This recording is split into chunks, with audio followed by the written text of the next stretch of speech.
The following podcast is scheduled for one fall. Coming down the aisle, Matt, Dave, the Superplex Brothers!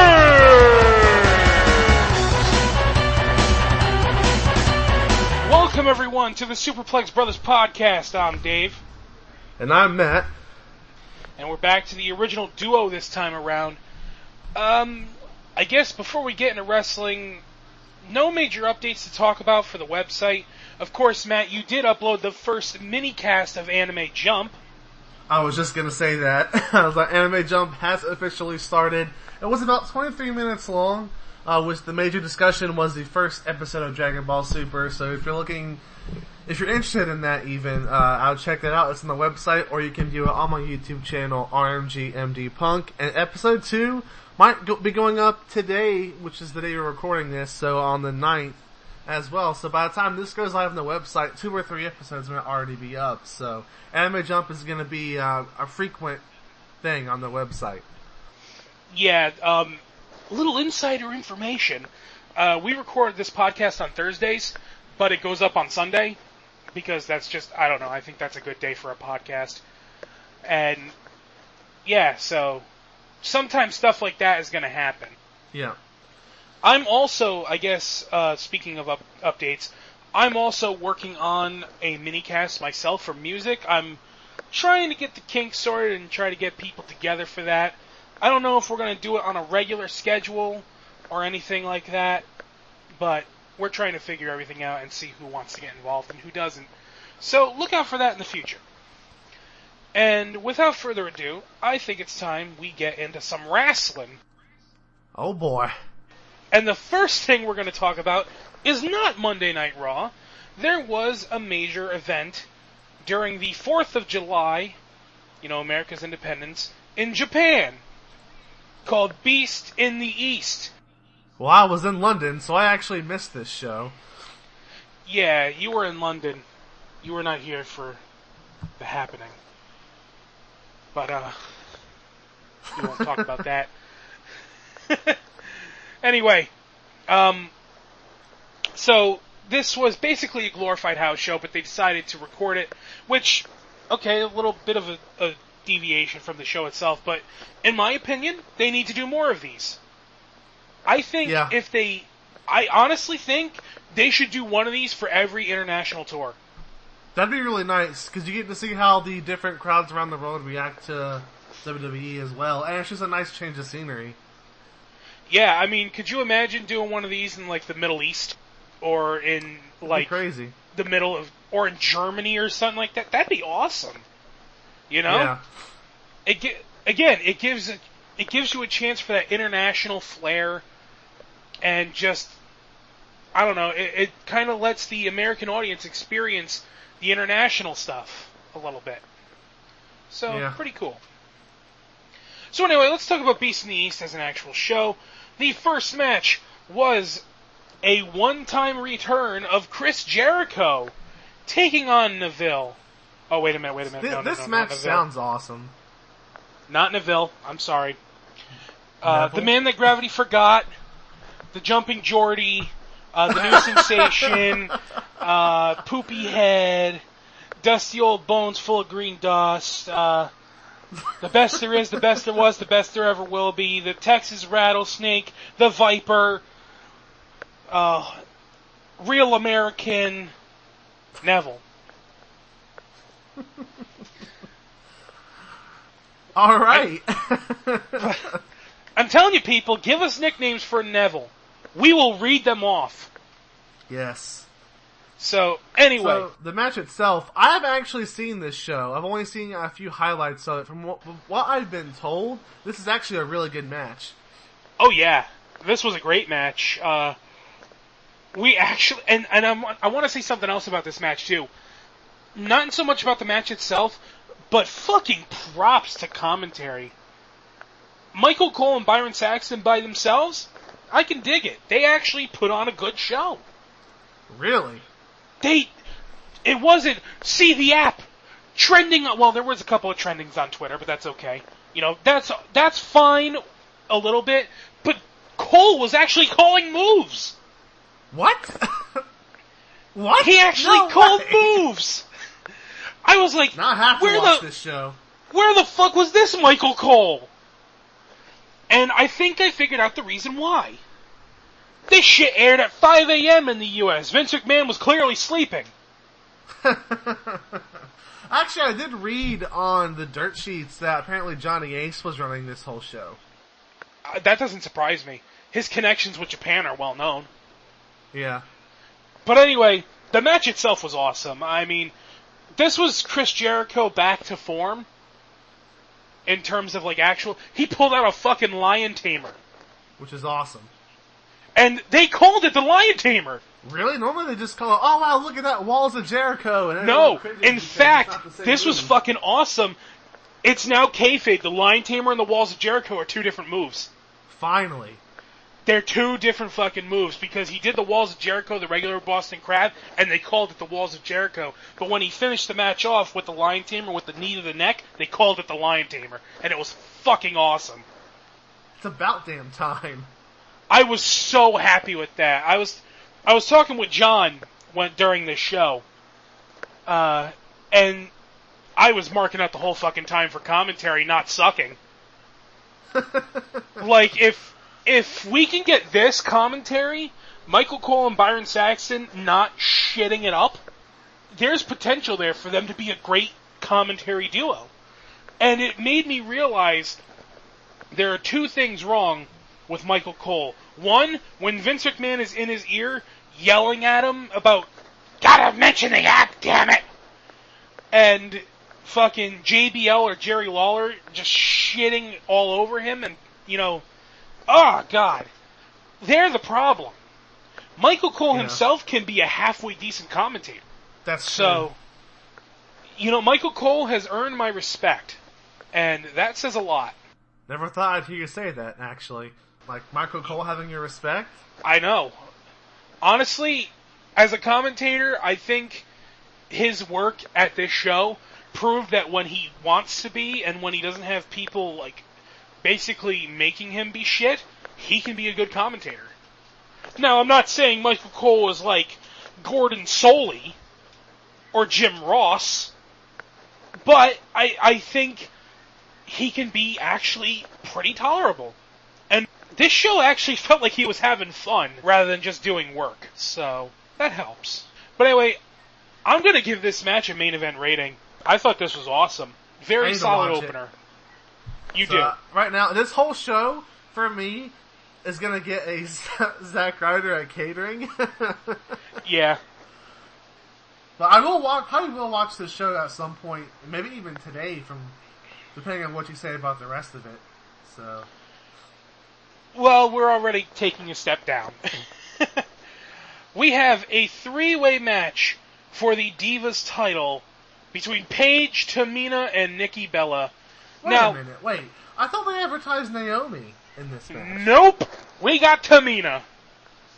That's a serious... I mean, don't get me wrong, Naomi's not the best, but I'd rather watch her than Tamina.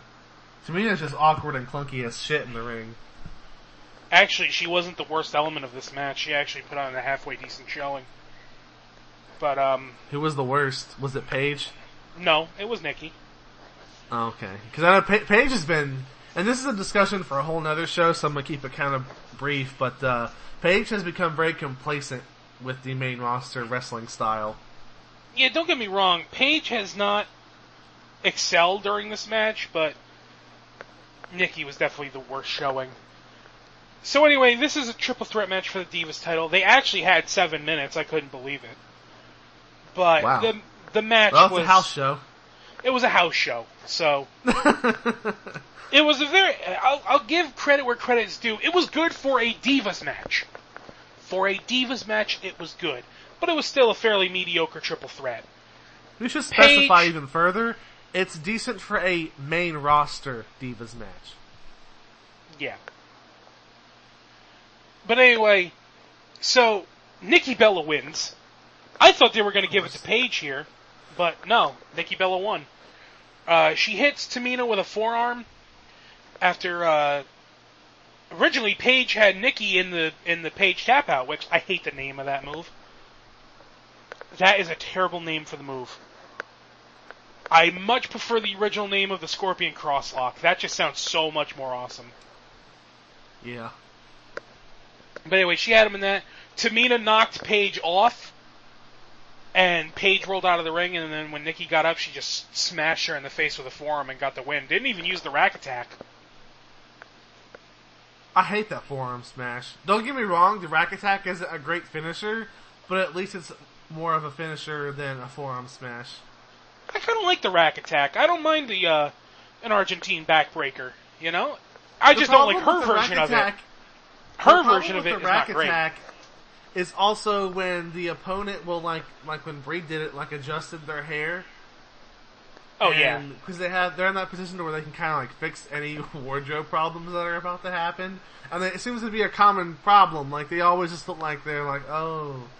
And I think the setup just looks really awkward sometimes. And the AA sometimes suffers from this too, where they just take too long to set it up, and it's like, well, they could have escaped by now. So, but I guess you go back to your suspension of disbelief because it's wrestling. Yeah, that's fair. I just like the Argentine backbreaker. Or the torture rack, you know? Yeah. Anyway, next it's a live murder. Brock Lesnar versus Kofi Kingston. And if you thought Kofi Kingston had a chance to win this match, you probably lost a lot of money. Seriously. Oh, God. Brock Lesnar kills Kofi. I don't even think I have to say any more. Actually, I will say this, though. For a squash, Kofi was fucking awesome. Like, he was doing the full athletic thing, and Lesnar, it worked really well. And it was a fun squash. After the match, the New Day came out to try and save Kofi, but they were mercilessly slaughtered as well. Like, even Big E was made to look like a bitch compared to Lesnar. Which, you know, would have been nice if the time we hadn't seen Lesnar before this was him getting beat the fuck down by J&J security. Yeah. So our next match... Oh yeah, I never rated the Divas match, huh? Or the Lesnar match. Let me rate the Divas match, I guess. So, the Divas match, I'd say it's about a mid-card. I think that's pretty fair. I mean, I didn't like the ending, but I thought as a triple threat match it was fairly standard, you know? Yeah. And, of course, Brock Lesnar versus Kofi Kingston. It's a squash, but it was fun. I'm going to give it mid-card. Normally I rate squashes very low, but I had fun with this one. And you knew it was going to be a squash, so you know, they did the best they could knowing it was going to be a squash. Yeah. And now it's time for easily the match of the night. Finn Balor versus Kevin Owens for the NXT title. And this, oh god, everything about this match was great. Finn Balor's entrance, he did the whole demon thing. His body paint had an actual, like, Japanese demon on his back with kanji. That's awesome. It was fucking awesome. And they did the full Japanese, like, championship match intro and everything. They had the women in the ring with the flowers and the streamers.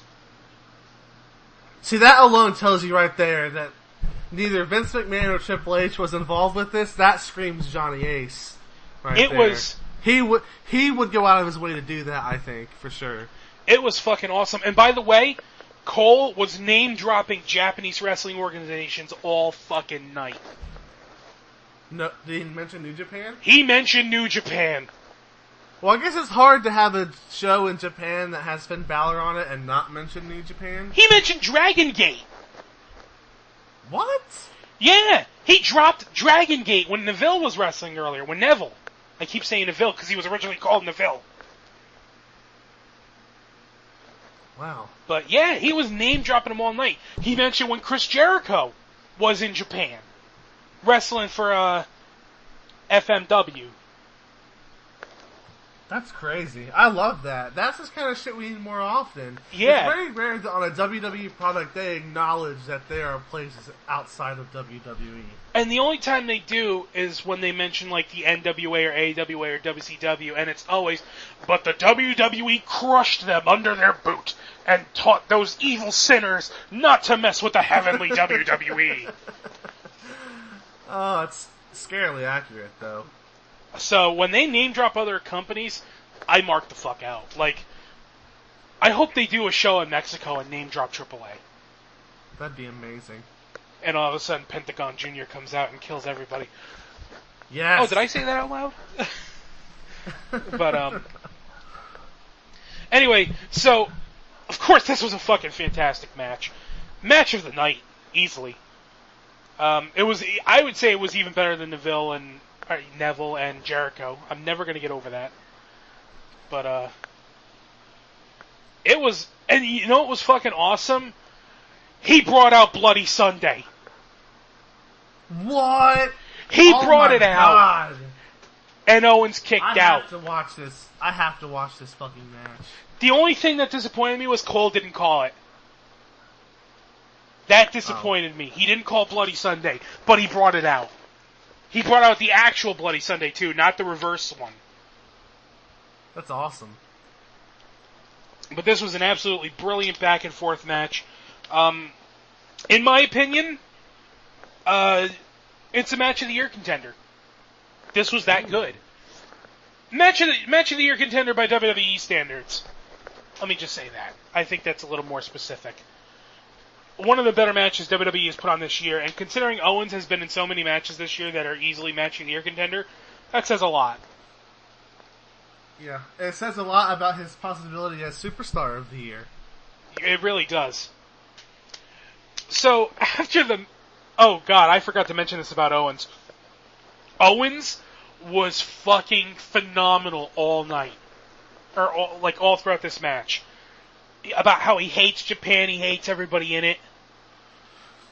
Oh, God. The fucking women, they're giving these guys the flowers, and the whole championship shit. Kevin Owens takes the flowers and tosses them out of the ring. Yes. And there's a point where he's, I think he has him in a headlock or something, and he just screams, "I hate this country and all you stupid people in it." It was fucking awesome, like top of the line heel work by Owens, and it was great.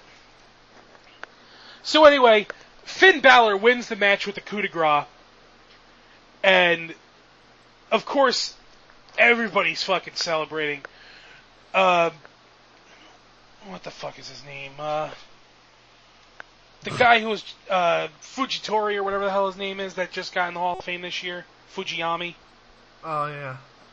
He came out to congratulate Finn Balor on his win. Hideo Itami was in the crowd.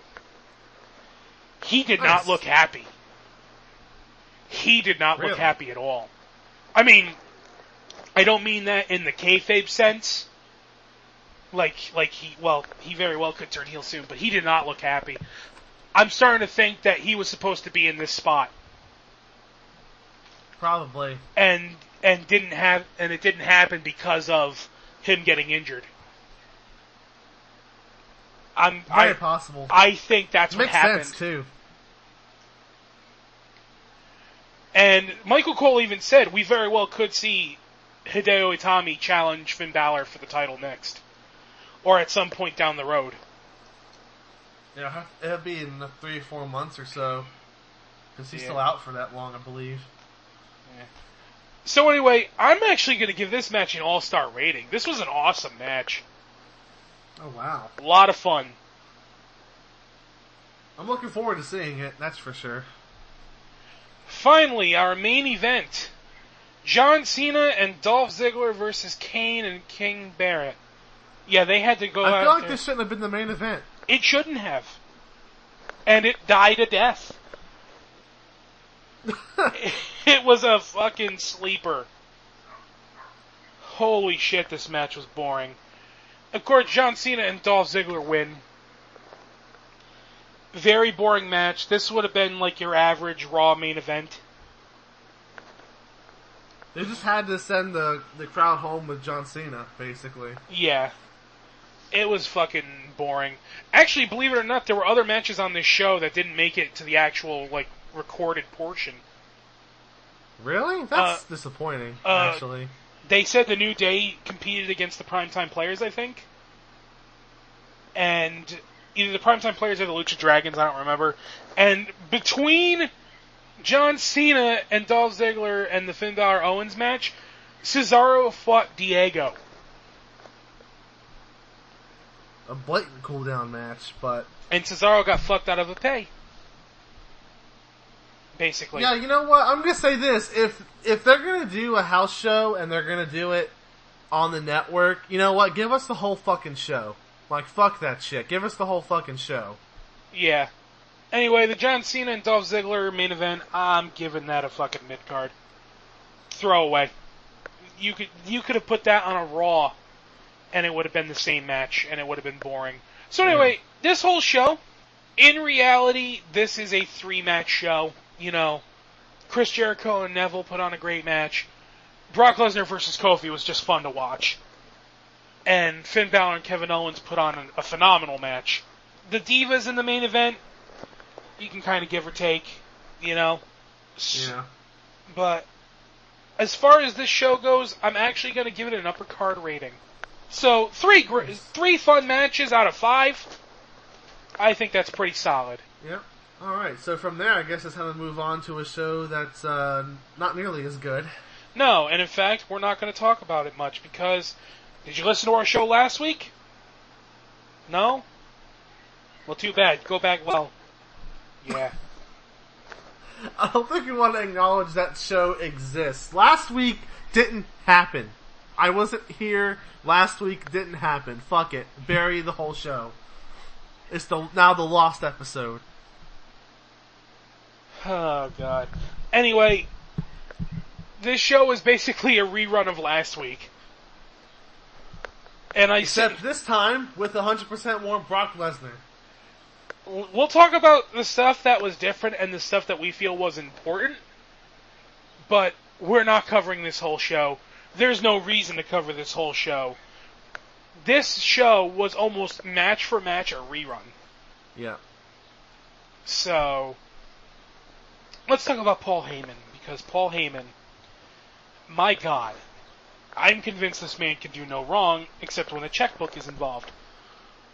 But, for real though, the promo that Paul Heyman cut, God damn! I don't give a fuck what anybody says. Paul Heyman is the fucking greatest manager of all time.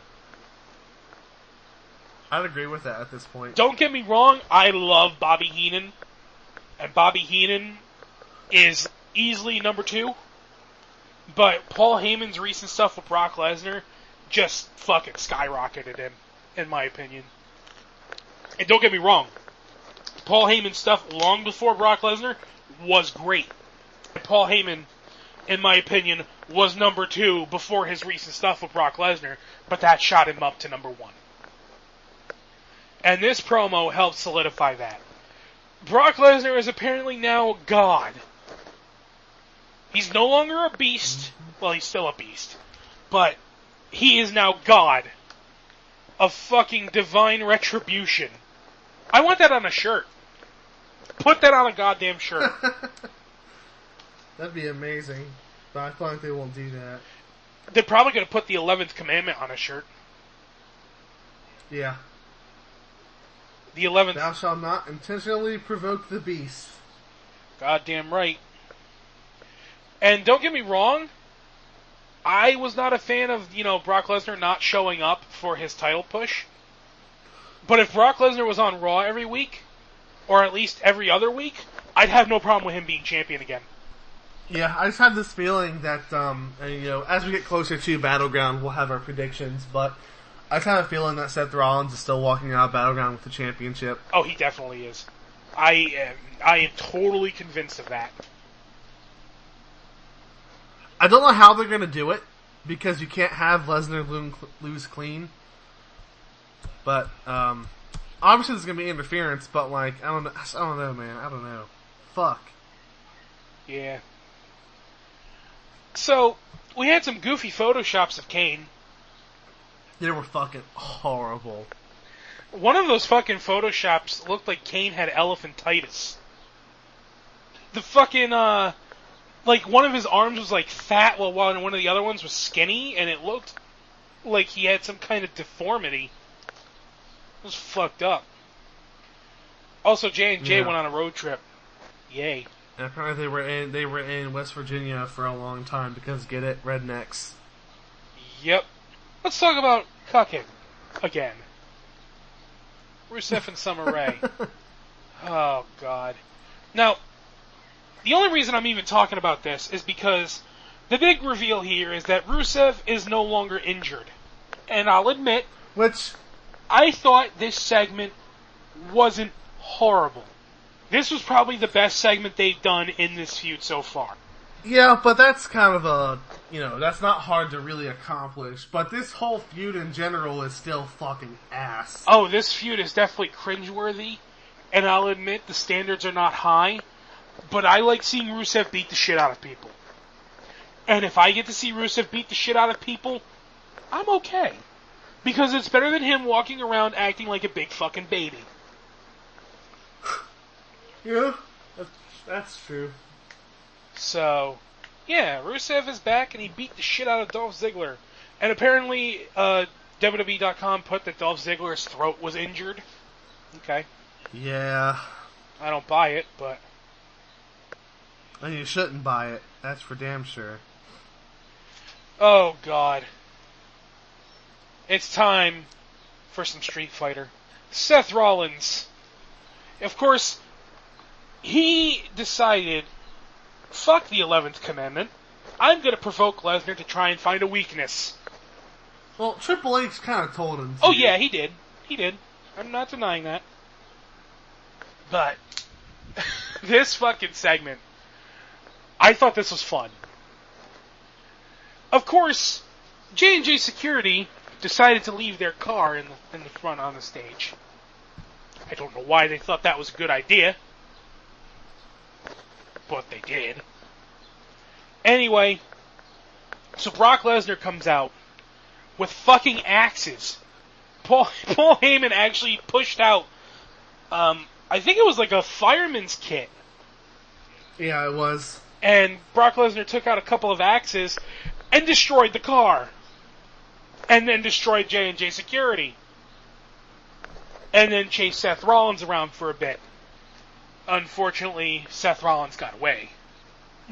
This was fun, but I think the funniest thing about all of this is that apparently Jamie Noble put up an ad for the destroyed car on Craigslist.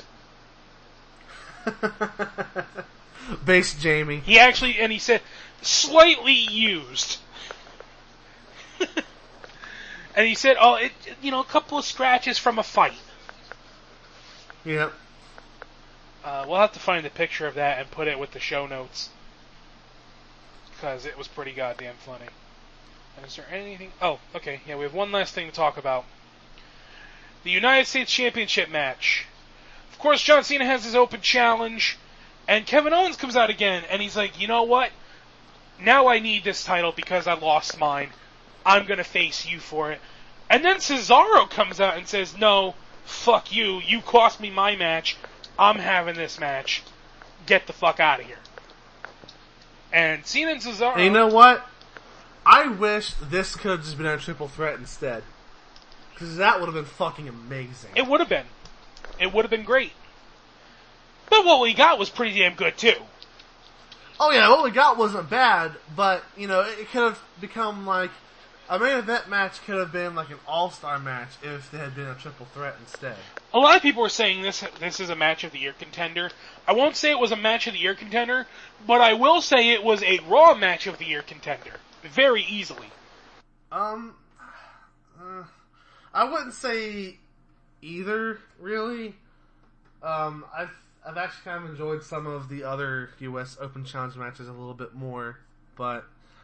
Well, some people are saying it was overrated because they did a lot of indie spots. I don't even have a problem with the indie spots or anything. I don't know. I mean, when you compare this to the supposed greatness of Owens and Balor from just a few days prior, I just find it hard to believe that you can honestly say there's 2 match of the year contenders. Well, I'm not saying there. It's an actual match of the year contender. I'm saying it's like a Raw. Well, no, I'm saying like people in general. Oh yeah, people are saying it. I think even Mick Foley said it. Nope. And when it comes to your whole Raw match of the year thing, we don't even do that award, so that's irrelevant. No, I know we don't do that award. I'm just saying, like, it's probably, in my opinion, one of the better matches we've seen on Raw this past year. So. Fair enough. But anyway, of course, John Cena won, and I didn't expect anything else, and I'm not even mad. They put on a good match. You couldn't have asked for anything more. Well, you could, yeah. But you could have asked for Cesaro to win. Yeah. Well, then we would have got Cesaro and Owens at Battleground. Okay, you could have asked for more, but we didn't get it, so deal with it. Anyway, so after the match, Owens hits the ring and goes for a pop-up powerbomb on Cena, but of course Cena counters and hits the AA to end the show. Fuck that shit right there. I'm sorry. I know that you have to have the face get some kind of offense in against the heel, but holy fuck, Owens looked like a bitch this show. The fact that Cesaro was like, get out of the ring, Owens just said, okay, fucked off. And then when he actually comes in against Sneak Attack, against the very weekend of John Cena, Cena casually counters and sends Owens back out of the ring again. Fuck that shit right there. It was a very Super Cena moment. Yeah, seriously. And I mean, I get that Cena has to get some offense in during the feud, but not that way. Not right after he has like a 25 minute match against Cesaro. Yeah. Again, it makes sense in terms of you have to have John Cena, have some kind of means to get back at Owens for all the sneak attacks, but that was probably the worst way to do it. So, anyway, that was Raw. Raw sucked. Had a couple of moments where it was like, okay, this was entertaining, but otherwise was a very bland and shit show. And now it's time for some Lucha Underground. Let's talk about some Lucha. Finally, Lucha Underground redeems itself. I know I didn't talk about this last week, but man, last week's show, and I have no problem saying this, was not a good episode of Lucha Underground. And people can get mad, they can get defensive. Oh, but Lucha, wank. No, fuck that. Last week's show was bad. The week before it wasn't great either. So when this show finally fucking happened, it was a great show from top to bottom. Spoiler alert. Man, this is what I fucking needed to see out of Lucha. This is what I expect out of Lucha Underground every week. Yeah, I'll just say one last thing about last week's show for Lucha Underground. When I say it was a bad show, and when you say it was a bad show, I'm pretty sure you're in agreement with me on this. It was a bad show by the standard that Lucha Underground has set for itself. Yeah. Obviously, it was still a better show than Raw. But Raw has, in our opinion, Raw is a low standard. So yeah, Raw's been a low standard for a long time. Really ever since the whole 3-hour-a-week thing started. Lucha Underground, for me, is a high standard, and that's their own fault. They've put on great show after great show after great show. So when we see a show that doesn't live up to their own standards that they set, yeah, I'm gonna fucking say something about it. Yeah. But let's not talk about that. Let's talk about this show. Now, we start the show off with Pentagon Jr. kneeling before his master. And I like this segment, but am I the only one that finds it a little awkward that Pentagon Jr. doesn't speak a lick of English, but the master does, and they communicate just perfectly fine? Again, this is something I have to mark up to suspension of disbelief. Oh, obviously. It's just... But it was weird. It's kind of funny. And the Master's voice sounds kind of cheesy, I will admit. Like, yeah, it's just like your typical Dungeon like, of Doom kind of shit. Yeah, like your voice changing nonsense. It's like, okay. Okay, let's go to our first match. Now, 2 weeks ago we said we'd love to see the Mac and Cage in a singles match, and well, this week we got it. And I wish it was a bit longer. It felt like kind of like a taste of what these two could really do in the ring with each other. I won't be surprised if these two end up meeting at Ultima Lucha. I hope so. Maybe within the next week or two, they have a rematch and Cage wins, and then they have And they have to do the rubber match. Yeah, then they have the rubber match at Ultima Lucha. Maybe it'll even be a gimmick match. Who knows? That'd be awesome. But anyway, this was a solid match for what it was. But I didn't like the ending. Yeah, especially considering on commentary they brought up that Cage has only been pinned one other time, and that was against Prince Puma, and it wasn't a clean win. Yeah. The Mac... And now Cage gets pinned. And very anticlimactically, too. It was a sliding fucking roll schoolboy. up. A sliding schoolboy. So yeah. Now it's time for some... Katrina. Oh my. Whew. Gotta... If Katrina ever listens to this podcast, I'm sorry that we do this to you. But God damn it, woman! Jesus Christ, you are fucking beautiful. Anyway. Fucking... That perfectly synced anyway. She's gonna end up having fucking restraining orders put on us. I'm sure, you know what, we're probably not even the worst. I'm sure there are people out there saying worse things than, whew. Oh my. Listen, I would gladly get the shit kicked out of me by Mil Muertes. Oh yeah, if it means for a lick of death? For a lick of death by Katrina, goddamn right. Anyway, let's actually talk about the segment. Katrina walks up to Son of Havoc and taps him on the shoulder. And, of course, this is more of the disappearance kind of magic-y shit. But anyway, fucking Evilise, which... Oh my. But, Evilise shows up and is like, yo, bitch, get the fuck out of here. And she's about to grab her, and all of a sudden she disappears. And of course, Evilise falls on top of Son of Havoc in a very provocative position. And Angelico walks in and says, hey, you two getting back together? And they tell him to shut up. Now, the important thing about this segment was Katrina basically said, the Disciples of Death are going to get you at one point, but tonight you face Mil Muertes. Probably at Ultima Lucha, I would guess. Yeah, that's what they'll have a trios title match. That's what I'm sure is going to happen. Speaking of Ultima Lucha related nonsense and things dying, it's time for an interview with Vampiro and Pentagon Jr. Fuck this segment, first off. And it's not even Pentagon's fault, but fuck this segment. Vampiro confirmed for worst actor ever. Holy shit. Yeah. Pentagon Jr. Oh, well, I guess let's start from the beginning of the segment. Fucking Vampiro's like, yo man, I'm sorry brother. I shouldn't have gotten involved. I got an ego, brother. You know, I gotta get that in check. And Pentagon Jr.'s like, what are you, a fucking coward?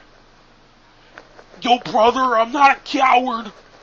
I'll beat you up right now. But my time is come and gone, brother. The Vampiro came off as like fucking retarded. I don't know. I mean, there's no other way to put it. There was no emotion behind his voice, which was my biggest problem. Like he came off as like legit retarded. I don't know. When Pentagon Jr. first called him a coward, he was just like, "Hey, don't call me a coward. I'm anything but that." There was no emotion behind it. And then when Pentagon was yelling at him at the end, there was actual emotion behind his voice. And that just shows, it wasn't even that, he was just kind of screaming, but there was still emotion there. And that just shows you the difference between someone who gives a shit and someone who's literally just collecting a paycheck. And I guess we may as well mention this. Vampiro's commentary this week Strikers as well. You know what? They're not... Considering the other commentary teams out there right now, they're the best by default, but they're still pretty fucking garbage. Yeah. Anyway, so of course Pentagon Jr. is like, fuck you, I'm Pentagon Jr., I do whatever the fuck I want, I have no fear. You're a faggot, basically. And he walked away. And Vampiro just looked at him like he saw something shiny. God damn it. Oh, Jesus. Anyway, it's time for Mil Muertes versus Son of Havoc. Surprisingly good match. This was actually a good match, but I just want to say that this is a case of you booked yourself into a corner, and this probably could have been booked better, but at the same time, you kind of had no choice. You can't have either champion look necessarily bad in this match. Yeah, and, I mean, you just had Mil Muertes essentially kill Phoenix to the point of, like, where even... But let's not act like Phoenix... That wasn't a squash match either. We should clarify that Phoenix did get a lot of offense in that match as well. No, true, but... Remember, like, how Phoenix was doing, like, dives off the top rope and they weren't even phasing Mil Muertes? Shit like that. None of that happened in this match. It was actually a little too even. And another thing I want to talk about, I'm now at my wit's end with this whole referee's discretion bullshit. Yeah, there was a line by Stryker where he said that, Dario Cueto said that the closer we get to Ultima Lucha, the more violence he wants, so less DQs. And it's just like, no, fuck, you know what? Once again, crutch. We're gonna piss off people by critiquing Lucha Underground, but I gotta put my foot down. That's just fucking lazy writing. It's a writing crutch. It is ultimately just a get out of writing free card. Now it means they can do whatever they want, and the standards of wrestling be damned. And you know what? Yeah. This wouldn't bother me so much if from the beginning we were told that DQs don't happen in Lucha Underground, that DQs are just not a thing. Kind of like in how ECW there was no such thing as DQs. If we were told that from the beginning, I'd have no problem with this. But when they basically say it's up to the referee's discretion and they make it so inconsistent, fuck that. That is where it gets ridiculous. There's a point in this match where Mil Muertes takes Son of Havoc outside of the ring and beats him with a chair. And powerbombs him on tables and all this other shit. No DQ, ref's not counting anything. Now, yes, you can make the argument that Lucha Underground is not a regular wrestling organization. They're a seedy underground organization run by a guy who's completely corrupt and has no moral values. And yes, that is an argument that can be made. But let's be frank, from a wrestling show perspective, inconsistency always gets you hurt. And yeah. I'm not a fan of inconsistency when it comes to wrestling booking. I'm just not. Anyway, despite all of that, this was still a good match. And there's a point in the match where the Disciples of Death come out and they attack Angelico. Ivelisse actually is about to attack Katrina, and Katrina is considered more powerful than her. She takes her down, no problem. Yeah. So maybe we might even see Katrina wrestle at some point.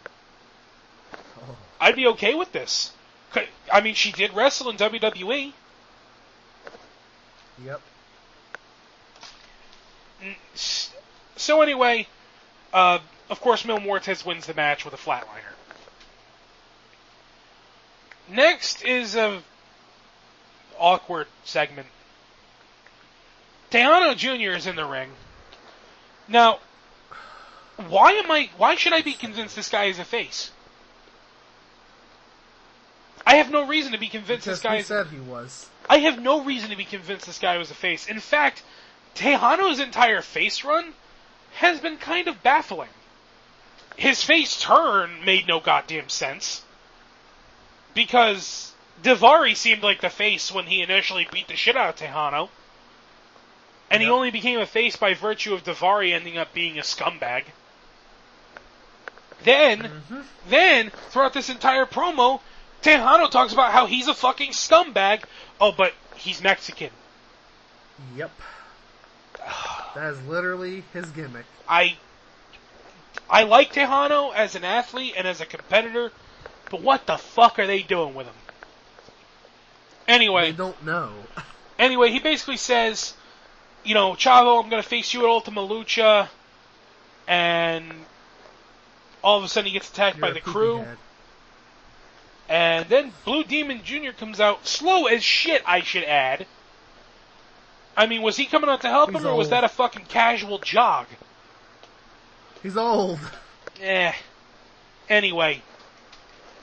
So, of course, Blue Demon Jr. makes the save. Oh, no, he doesn't. He actually attacks Tejano with a chair. But no. We're going to talk about what actually happened right there. The crew have a chair at ringside.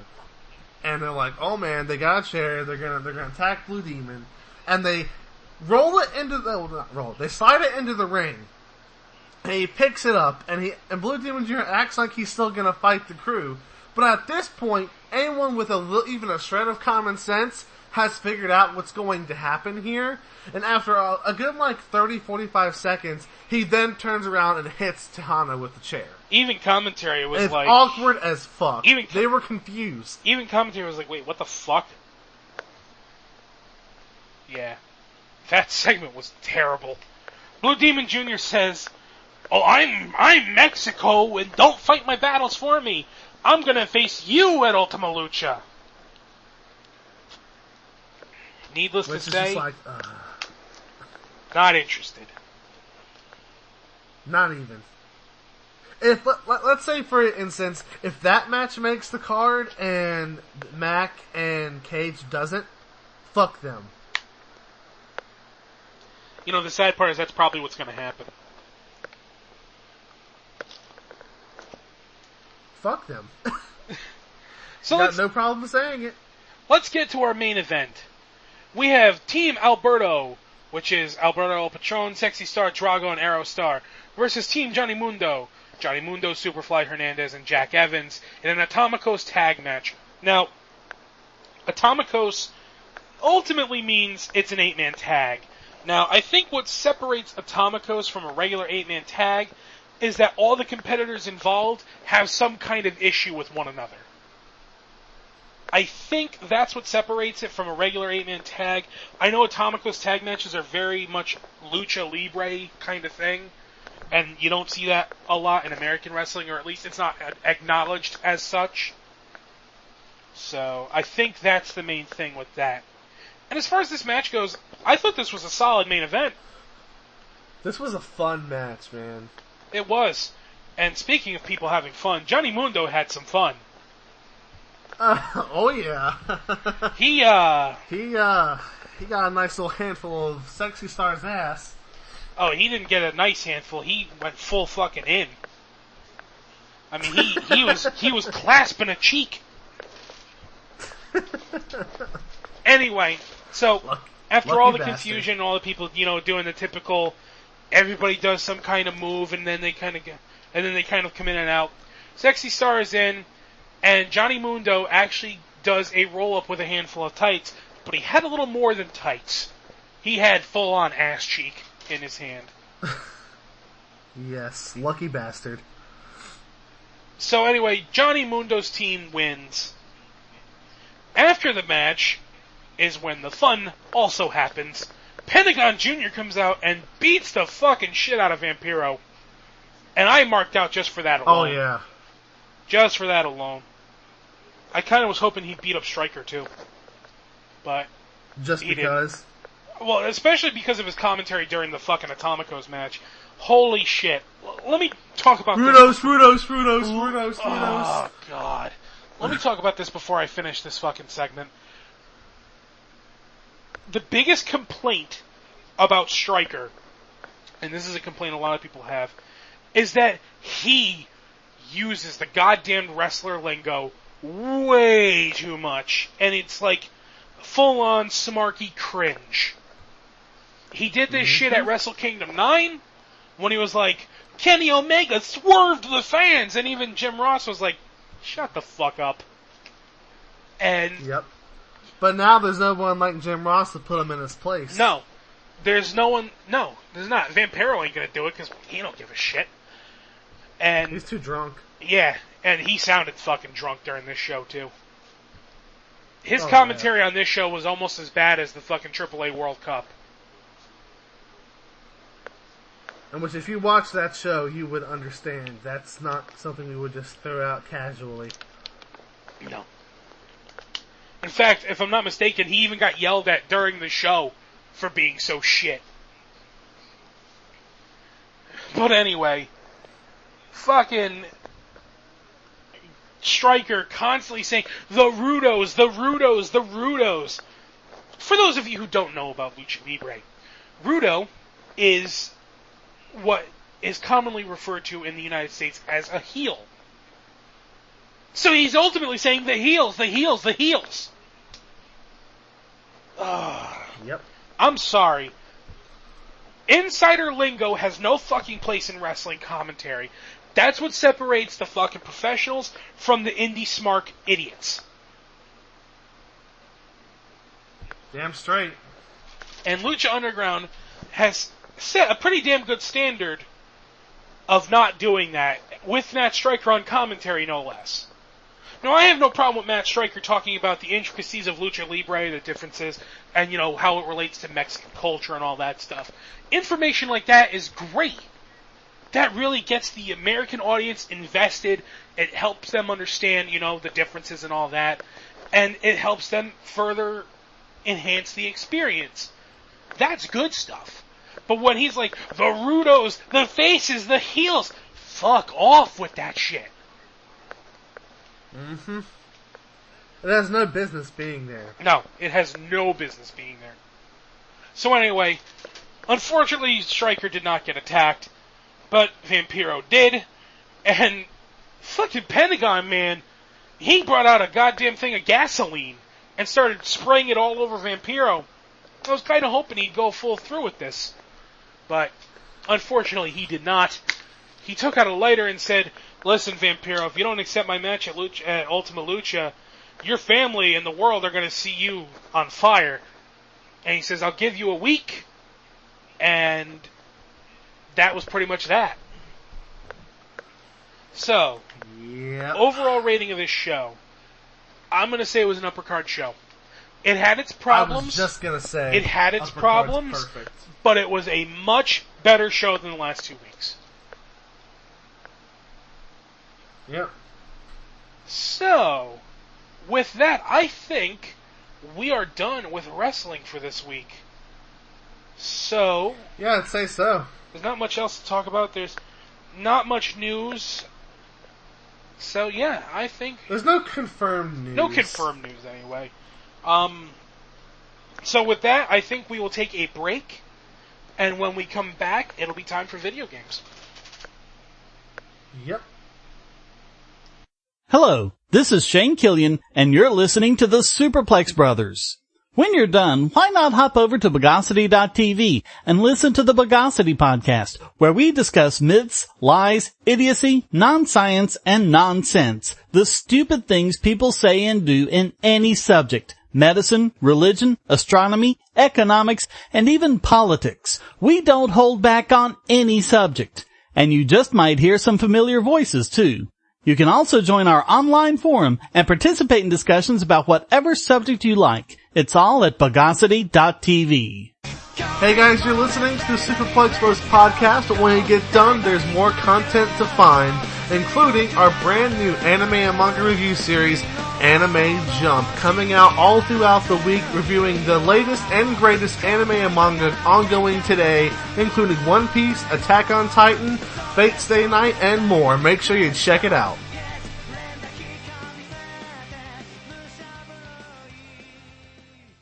Hey there, it's RMGMD Punk and you're listening to the Superplex Bros podcast, and make sure after you finish listening to this week's episode that you go to youtube.com/RMGMDPunk for all of my personal Let's Play projects, including Batman Arkham Knight, J-Star's Victory Versus, Tales from the Borderlands, Godzilla, and many more to come in the future. Once again, that's youtube.com/RMGMDPunk. Hope to see you there.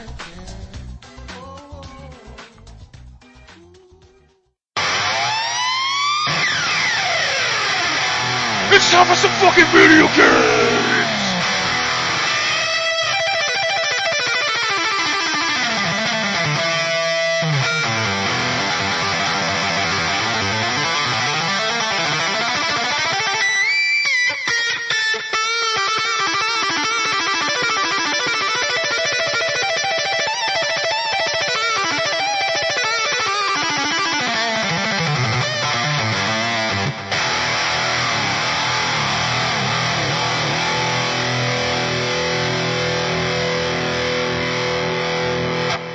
Alright, it is time for video games, and not a lot of news this week, but we do have a major discussion, and of course, as always, the what have we been playing. But, so let's start off with some WWE 2K16 news. It is about that time of year that the 2K hype train kind of kicks up, because it's time for a new WWE game to come out. And they started off, as usual, with the cover star reveal, which is Stone Cold Steve Austin, which also confirms that this game will be about the Attitude Era again. And it was announced previously that this will have the actual largest roster in WWE games history. I believe something like 120 individual character models. And they did specify that doesn't mean like the 3 Triple H's and whatnot. Like those count as one character. So 120 individual wrestlers and divas from across between the Attitude Era and the modern day. And Stone Cold's the cover star, which I have mixed feelings about. The past 3 covers have been The Rock, Cena, and now Austin. And don't get me wrong, I get why they're doing it, but I prefer when I think somebody like Seth Rollins should have been the cover star this year. I don't like it one bit. I know we're both upset that they're doing the Attitude Era again so soon, because it's only been 3 years since they did it. Honestly, I think the commercial for 2K16 is very telling and is a perfect metaphor for all of this. Basically, we see Steve Austin in a desert digging up the remains of the championship he had during that era. And it really is reminiscent of WWE in general, just constantly digging up the Attitude Era, not letting it die, not going with different themes for the games. We just had the Attitude Era. Now, I know in the past 2 games, we had a lot more of the Golden Age. You know, we had more of the Hulkamania, rock and wrestling stuff. But, God, they really need to expand. We haven't. I know you can't do the Ruthless Aggression Era because the 2 biggest stars of that, well, one is dead and Eddie Guerrero, and the other one was Chris Benoit. So, obviously you can't do that. And then, of course, you had Kurt Angle, who's now in TNA. So, again, you can't do that. But I had this discussion with John, and I don't know where you stand on this, but I would love to see a theme, at least for a My Career mode, of like the 70s and 80s of working the territories. I think it would be unique. It would be something different, which is what the WWE games need. But I'm not sure if I necessarily would be like jumping for joy over it like you guys would be, because I haven't really watched a lot of wrestling from back then. But if anything, it would be cool to go through to experience it in video game form. But I just never see it happening. Ever. It never will. The way I imagine it would be, let's say you create a wrestler, and you start in like Mid-Atlantic or Jim Crockett, or they let you pick any promotion you want. How about this? You start in a promotion based on where you bill your wrestler from. So, like, if you say you're from New York, you start in the Northeast. If you say you're from Atlanta, Georgia, you start in Jim Crockett. That would be fucking awesome. And then you go through the ranks. It would be awesome, but the biggest problem with that idea is that it would have to take up like almost the entire roster, and that idea is probably better off being its own game. Probably. Because then, because think about it, you have to have wrestlers from each individual territory. And I know that guys cross territories a lot, but you would still have to have a significant amount of guys across the territories. Probably that 120 could probably go to that. So, and when it comes to that, I'd say the main reason, not really the main reason, but a big reason why that will never happen is because of the amount of characters and programming and effort it would take to include that in with their main roster guys now. So, I would say the territories idea would work as its own game. I don't think it'd be able to fit into the current formula for the WWE games at all. No, that's fair. I think the real reason why it would never happen would be because, quite frankly, WWE is too petty to have something like that happen in their game.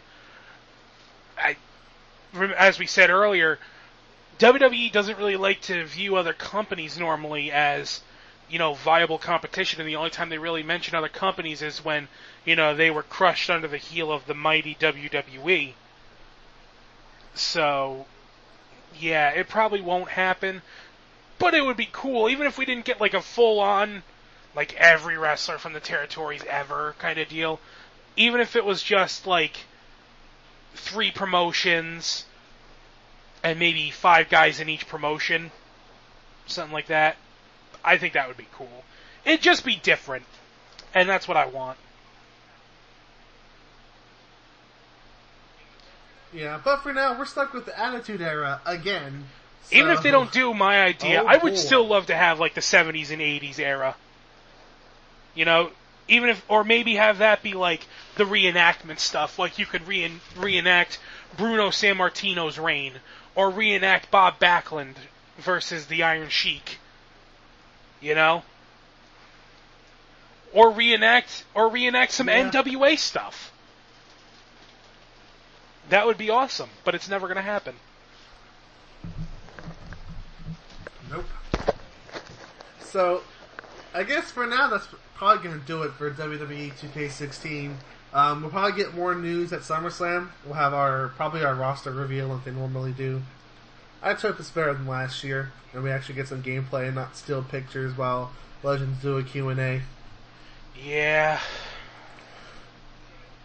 So, on that note, we're going to move into our general news stories as well. Last week, it was confirmed that Charizard and Weevil were being added to Pokken Tournament, and what's interesting to me is that apparently they are the last 2 roster members. Really? Yeah. For the arcade version, at least. It's still kind of lame. 8 is shitty no matter what. 8 is just downright shitty. In this day and age, there's no excuse for that. Yeah. And, Skullgirls was guilty of it when it first came out. It was the roster was way too small. And sure, there's variety in the style of gameplay, but when you're limited to only 8 choices and X amount of stages, it's just like... You know what, though? I would say it's even worse here. Because at least with Skullgirls, it was all new content, and they only made 8 characters. In this, you have a potential roster of 700 different Pokemon, and you're telling me you could only choose 8 for a fucking fighting game? But they made so many support. I know for a fact there's more support than playable. Which should never, ever be the case. No, ever. That's fucking garbage. I guess it's time to wait for Pokken 2. I'll pull up the whole list here. I'm gonna what you'll wait for is the fucking console version. Which will have, more characters and shit. Alright, so when it comes to playables, I'm gonna go through the full list here. We've got Charizard, Pikachu, Machamp, Gengar, Suicune, Gardevoir, Lucario, and Weevil. That's fucking Actually, lame. 1, 2, 3, 4, 5, 6. At least right now there's 8 and 8. The supports are Snivy, Lapras, Emolga, Fennekin, Frogadier, Eevee, Jirachi, and Whimsicott. So they're actually tied 8 and 8. If this is supposedly the final roster, because in Japan the arcade version's launching in like a month. So I'd be surprised if there's anything else added. I think this is legitimately the final roster for Pokken Tournament, which is fucking horrendous. It's a shame too, because this game had a lot of potential. And don't get me wrong, it might be fun, but nah, 8 is just way too fucking low. Yeah. And I'm sorry, but Weevil and Suicune, they're probably the most out-of-place choices here. Well, Weevil actually looks like it can fight. I would say Suicune is far less appropriate than Weavile.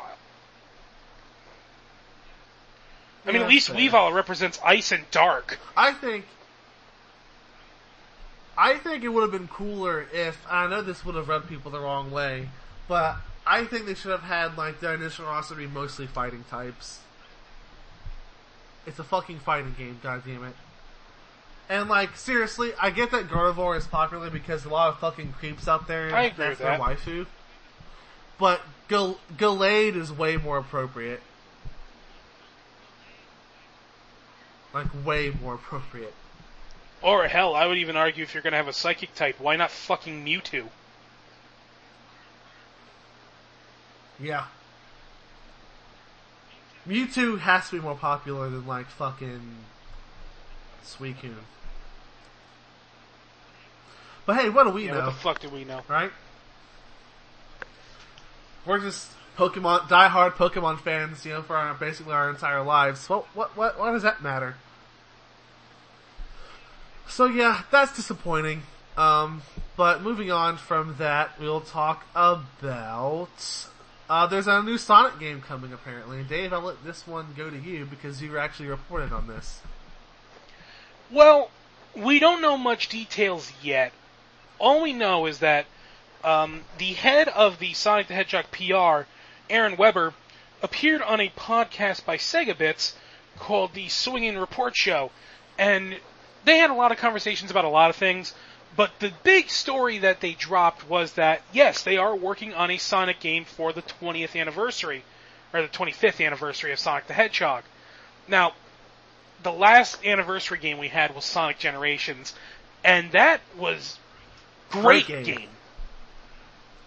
Now, of course, that's not to say that anniversaries have always been good. Let us not forget the 15th anniversary. Sonic 06. And Sonic Genesis. But yeah. Those were things for the 15th anniversary. But Sonic Generations was great. Here's hoping that whatever they do for the 25th anniversary game will be good. Now, they said that we won't find out until early next year, so we don't know what it is yet, and we'll just have to wait to find out. On the bright side, it should at least be better than Sonic Boom. Should. Yeah, that's the key word, should. So the last story really to talk about before we get into our major discussion is a new Dragon Quest game was announced that seems to have people kind of split, and I don't understand why.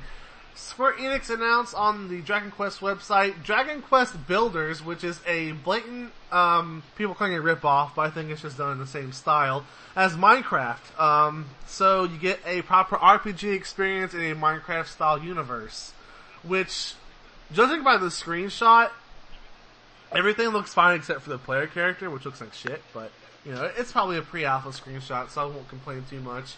But apparently it's coming out this year in Japan, no word on an international release, and it's only on Sony's consoles. Dave and I are huge fans of Terraria. That's not a secret, which is more of an RPG than like Minecraft is, which is why I think we gravitated towards it. So if we get a proper 3D Terraria style experience set in the Dragon Quest universe, I'd say we have something amazing here, but a lot of the fan base disagrees. Yeah, for the record, we're getting this game. I don't think that's up for question. We're getting it. I think it looks fun. If you basically have a 3D adventure where you are in a sandbox and can craft like Minecraft, or you can go on an adventure. That's fucking awesome. And set with the Dragon Quest theming, how can you go wrong here? But apparently, some people think you can. I'm reading a lot of people's opinions on Twitter, and they're not happy, and I don't get it. But, I don't know. I'm just going to wait for the game to come out and see what people say then. And if it turns out the game plays like shit, then it plays like shit. But I'm optimistic here. Yeah, I mean, it's no surprise that Square is trying to kind of branch out with the Dragon Quest IPs. It becomes so popular in recent years, and they just had a very successful spin-off title in Dragon Quest Heroes. And that even has a sequel on its way. Dragon Quest Heroes 2 has already been announced, so... I mean, I get that people want the main numbered series, because we don't like... Isn't there like remakes for 7 and 8 on the 3DS? Yeah, 7 and 8 are getting remakes. That people really want. Which I think they did confirm those were coming to North America. People want those. Oh, well, they shouldn't be bitching then. It's just more Dragon Quest. Well, the problem... Why would you be upset about more of an IP I that think you like? the problem is people are tired of remakes, and they want them to continue the series, and we never got Dragon Quest X. They never brought it over here for whatever fucking reason, and I can understand being pissed about that, but I don't know. I mean, more Dragon Quest seems like a great thing to me. Yeah, but a lot of people don't seem to agree with us. But hey, we're in the minority. That's nothing new for the Superplex Bros podcast. Nothing new. So I guess that brings us to our big discussion of this week, which is going to be about Keiji Inafune, the Kickstarter for Red Ash, I believe, and then more of Mighty Number 9 news. So, while I have a lot to say, Dave, I think you're a bit more stronger feeling than I am. So I'm going to leave the beginning of this discussion. I'm not hyped for Red Ash at all. At all. You shouldn't be. In fact, I think this is a money grab. Now, I guess I should explain what Red Ash is. According to the trailer, the guy constantly says Legends, Legends, Legends, Legends. They batter it in your skull that this is a spiritual successor to Mega Man Legends. And of course, the Mega Man Legends fans are already squeeing like this is the second coming of Jesus. And holy shit. Mighty Number 9 hasn't even been released yet. Why the fuck are we so hyped for this? And I've noticed something else too. Apparently this isn't even a full game. It's a fucking, like, prequel. Nope. It's like it's basically going to be the equivalent of Ground Zeroes. No, fuck that. Get the fuck out. No one. The fact that anyone has given their fucking hard-earned money to this money guy piece of shit, they should feel like fucking retards. Fuck Inafune, dude. Fuck his whole team. Fuck My Number 9. Fuck Recore. Fuck Red Ash. Go fuck us. I am right with Hideki Kamiya on this. Fuck Keiji Inafune. Goddamn right. Fuck him. I've had enough. I have had enough of his shit. Goddamn right. It's ridiculous. This fucking guy. Okay. Mighty Number 9. Okay? They made so much fucking money for that Kickstarter. And yet, what the fuck?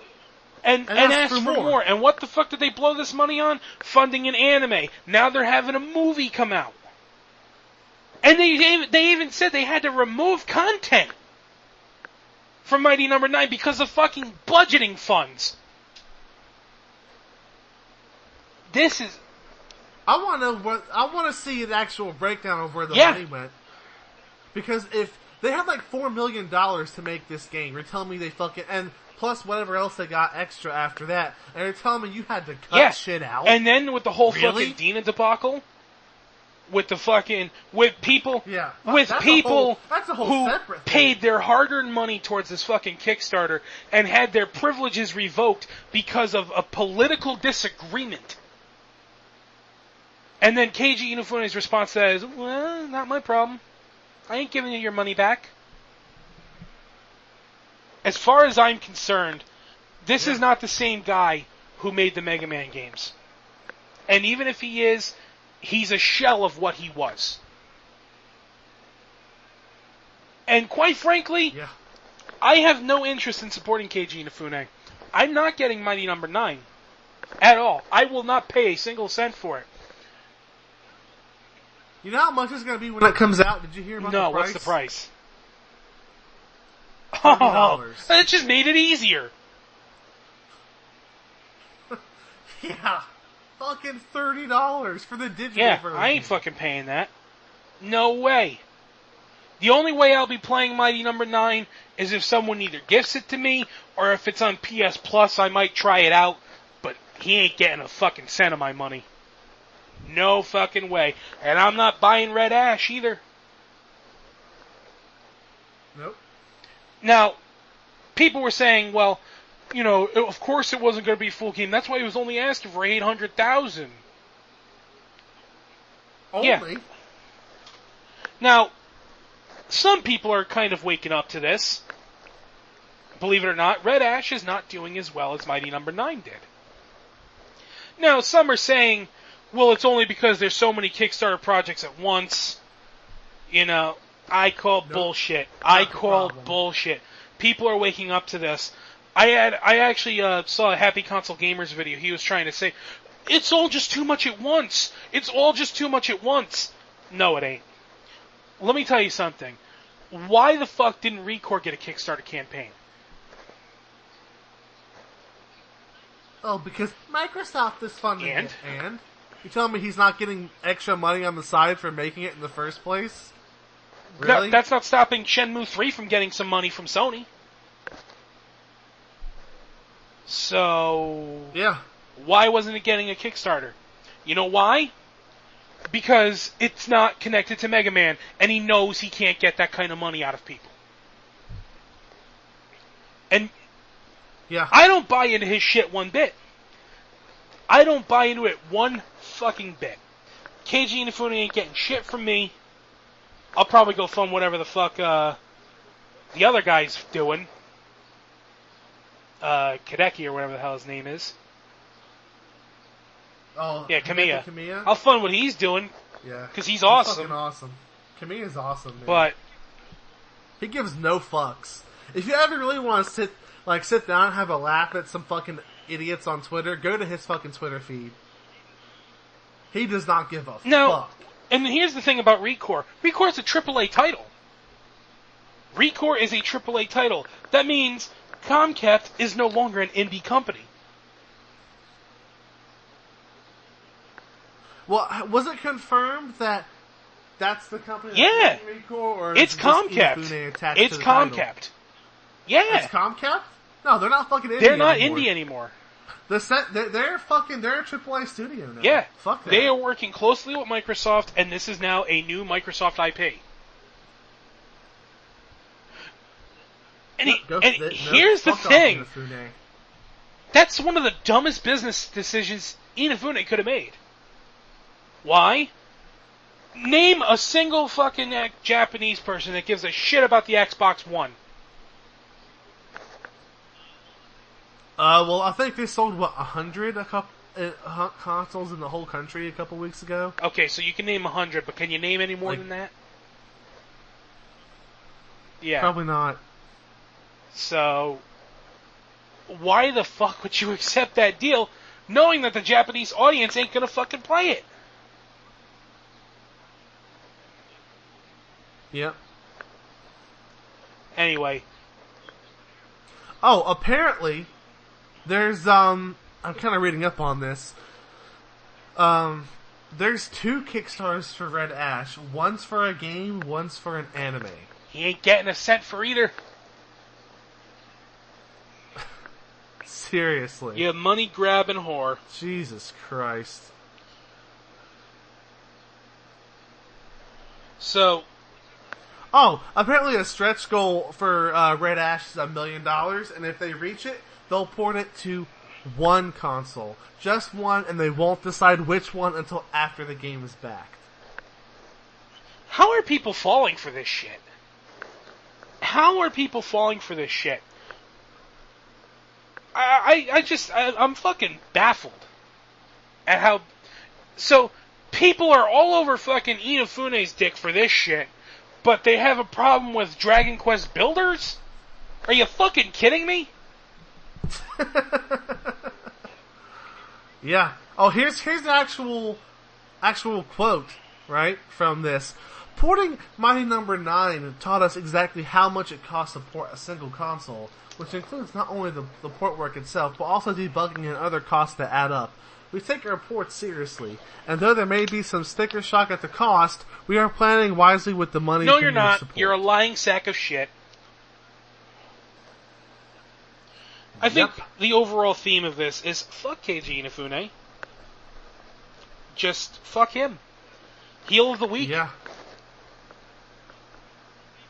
Heel of the week, possible heel of the year contender for me, because this has left such a sour taste in my mouth that I don't think I could ever buy a game that has his name attached to it.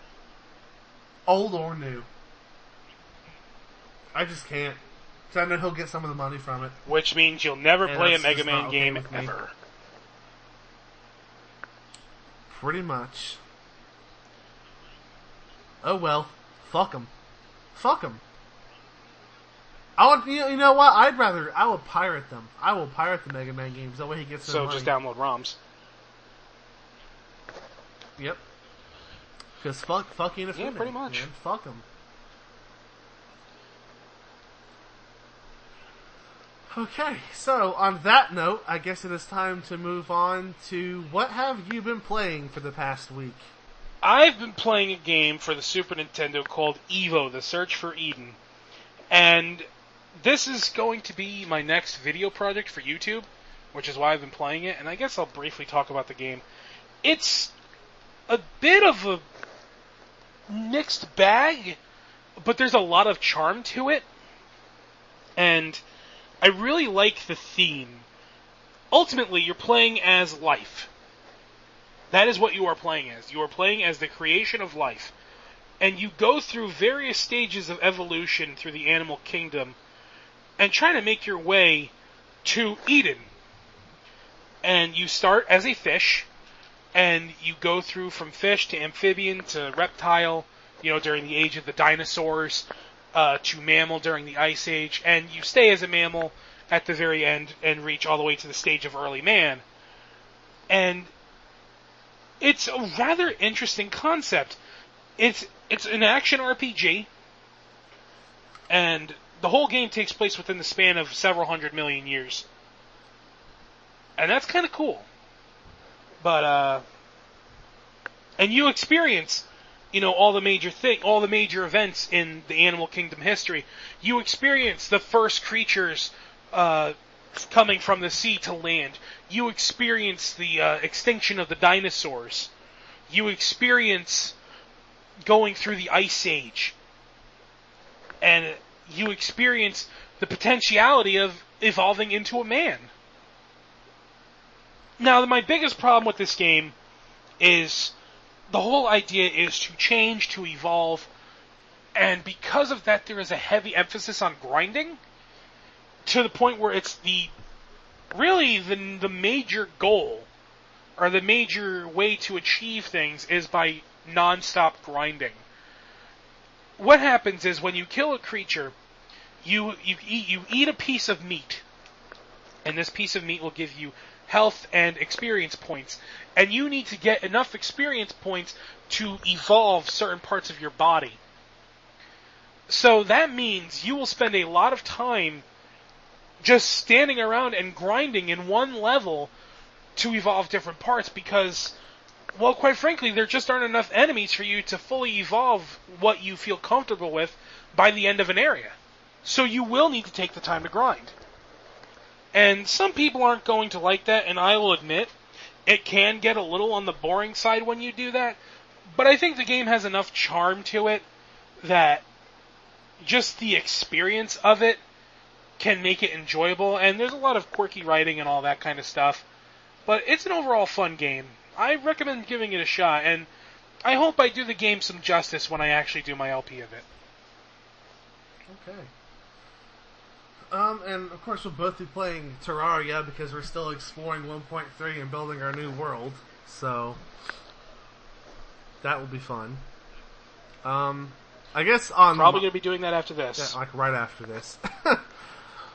So on my end of things, I've been playing a lot of Dying Light with our friend Stephanie, doing some co-op in that. The game's a lot easier when co-op, but you know, it's also a bit ridiculous by yourself. So enjoying that game a lot. I know it came out back in January, but it's been a fun experience, and it's always fun running around, grappling across buildings, and cutting zombies' heads off with giant flaming swords. So yeah, that's always fun.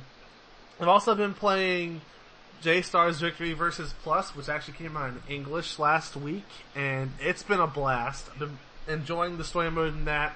Recording that for a YouTube project, but I haven't been able to have the time to go upload it. I do have the first set ready to go, but if I don't have time to go upload it, I don't have time to go upload it.